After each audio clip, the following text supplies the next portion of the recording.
आज 2 अक्टूबर यानी कि भारत के दो लाल एक का नारा था अंग्रेज़ों भारत छोड़ो, तो दूसरे का नारा था जय जवान जय किसान।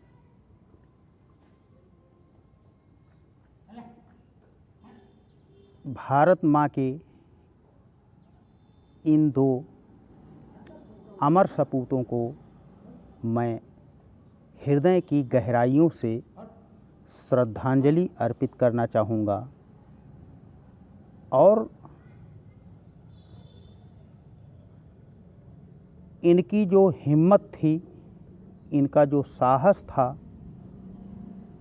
वो इनके शरीर में नहीं था, वो इनके मन में था, मस्तिष्क में था, हृदय में था और आत्मा में था। ये भारत के दो समझ लीजिए कि एक पिलर थे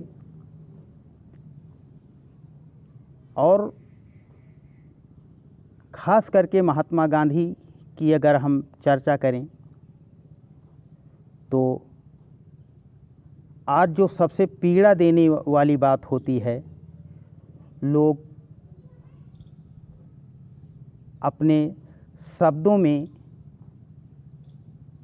अपने बातचीत के दौरान एक शब्द इस्तेमाल कर देते हैं कि मजबूरी का नाम महात्मा गांधी है। अरे पागलों, जो गांधी तो वो अपने भारतवर्ष के लिए थे, अंग्रेज़ों के लिए तो वो एक आंधी जैसे थे और उनको उड़ाकर वो जहाँ होना चाहिए वहाँ पहुँचा दिया। तो इसमें मजबूरी क्या है? ऐसा नहीं। आज हम लोगों को एक संकल्प लेना चाहिए कि इस शब्द को हम अपने डायरी से, अपनी डिक्शनरी से एकदम डिलीट ही कर देंगे और उसके जगह पर हमें क्या कहना चाहिए कि हिम्मत का नाम महात्मा गांधी है, मजबूरी का नाम महात्मा गांधी। ये समझिए हमारे राष्ट्रपिता और हमारे आज़ादी का अपमान है इन शब्दों से कि मजबूरी का नाम महात्मा गांधी नहीं, हिम्मत का नाम महात्मा गांधी है। आज से हम लोगों को एक ये संकल्प लेना चाहिए। और साथियों, महात्मा गांधी की तो बात सत्य और अहिंसा के वो पुजारी थे ही, और आज भी आप लोग गाते हैं ईश्वर अल्लाह तेरे नाम सबको सम्मत दे भगवान। ये उनकी बहुत ही प्यारी राम धुन हुआ करती थी और हम सत्य और अहिंसा के वो पुजारी थे, ये हम लोग जानते हैं।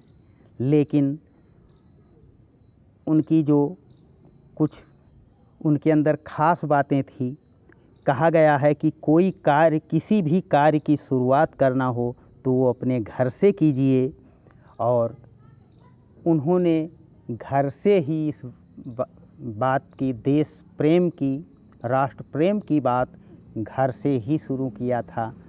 और वो कस्तूरबा जी को बहुत ही प्यार करते थे और अगर वो अपने मायके चली जाती थी तो वो एक ही टाइम भोजन करते थे। इस तरह वो परिवार में उनका प्रेम था। और अगर हम शास्त्री जी की बात करें, देश के दूसरे प्रधानमंत्री जी की बात करें, तो प्रथम प्रधानमंत्री पंडित जवाहरलाल नेहरू की मृत्यु के बाद देश की स्थिति कुछ डामाडोल हो रही थी और उसके बाद में कार्यभार इन्हीं को संभालना पड़ा और ये देश के दूसरे प्रधानमंत्री के रूप में देश का हिफाजत किया। और साथियों, उसमें एक कुछ बातें होनी थी, समझौता होना था, और वो राष्ट्रपति शायद अयूब थे, जो बहुत ही लंबे कद के थे, और लाल बहादुर शास्त्री जी छोटे कद के थे, दुबले पतले थे। तो उन्होंने अपनी यात्रा, भारत की यात्रा निरस्त किया था कि पंडित जवाहरलाल नेहरू हैं नहीं, तो अब वहाँ बात करने लायक कौन है। तो यह यात्रा जब निरस्त हुई तो हमारे देश के दूसरे प्रधानमंत्री लाल बहादुर शास्त्री जी ने कहा, वो अगर नहीं आ रहे हैं तो मैं जाऊंगा। और शास्त्री जी ने ये सुना था कि उसने कहा था कि अगर हम भारत जाएं भी तो वहाँ वो बौना हमसे क्या बात करेगा।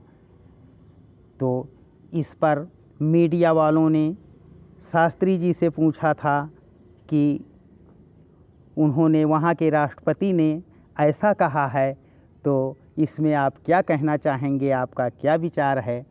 तो साथियों, शरीर से दुबले थे लेकिन मन से बहुत बलवान थे, यानी कि महावीर थे।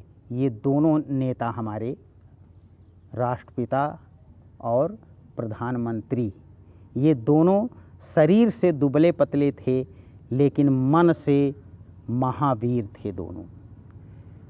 तो शास्त्री जी ने ये जवाब दिया था, इस प्रश्न का जवाब कि वो बौना मुझसे क्या बात करेगा।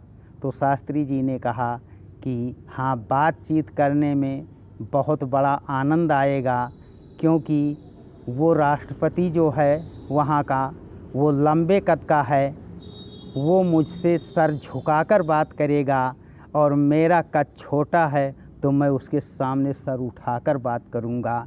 इस तरह का जवाब हमारे देश के प्रधानमंत्री लाल बहादुर शास्त्री जी ने दिया था। तो साथियों, आज हमें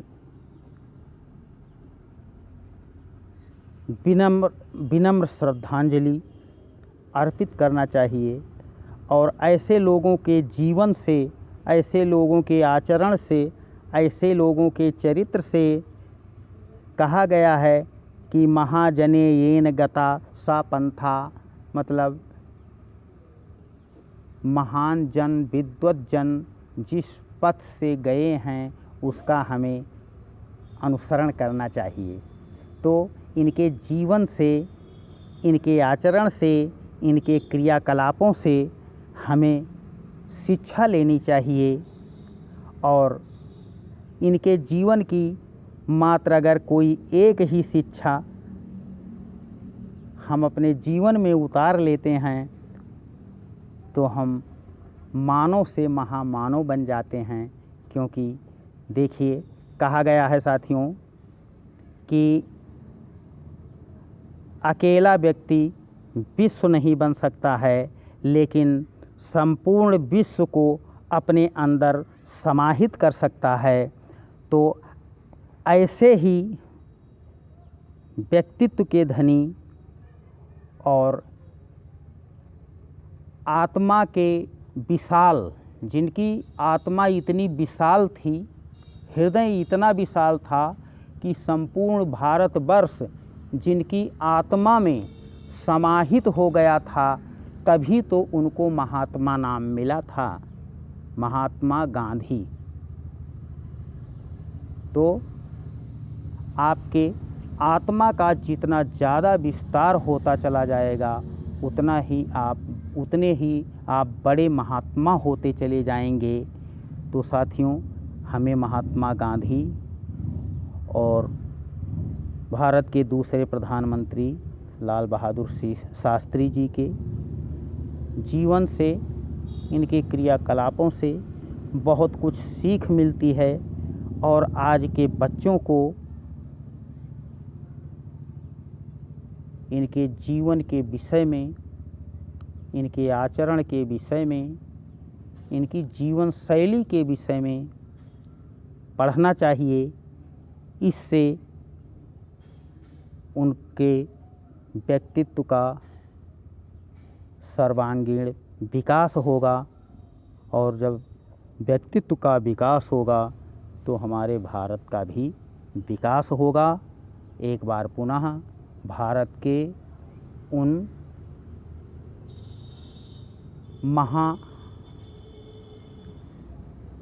के उन दोनों महात्माओं को एक बार पुनः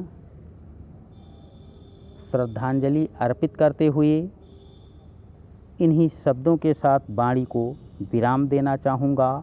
जय हिंद, जय भारत,